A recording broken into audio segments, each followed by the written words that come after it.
until every villager heard it. Mothers clutched their children. Men held their spears but did not move. Only Daimeji followed the sound. He said later that he saw her, the woman with the hollow eyes. She stood at the edge of the forest, her head bowed, her broken lamp swinging gently.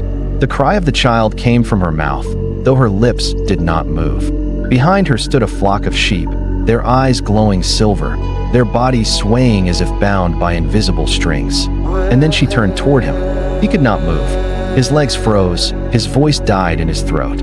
She raised her hand, pointing at him, and in that moment, he felt the cold of the river inside his bones.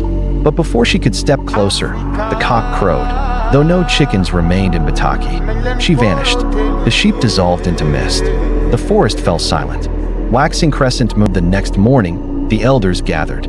They spoke of a story so old that even their grandfathers had whispered it in fear. Long ago, Bataki had betrayed the river spirits. A sacrifice was promised but never given. The spirits, furious, cursed the village. They said they would take what was most precious, first the animals, then the children, and finally the souls of every living person. The sacred sheep had once been given to protect Bataki, but if the sheep vanished, the curse would awaken. And now, it had begun.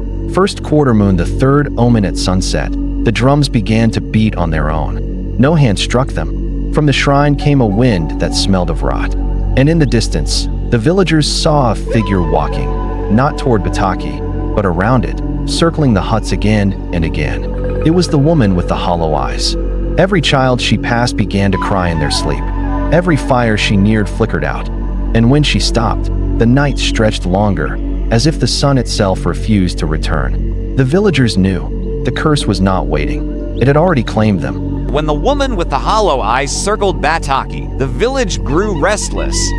That night, no one slept. Mothers tied charms of cowrie shells to their children's wrists. Fathers sharpened machetes that could not cut spirits.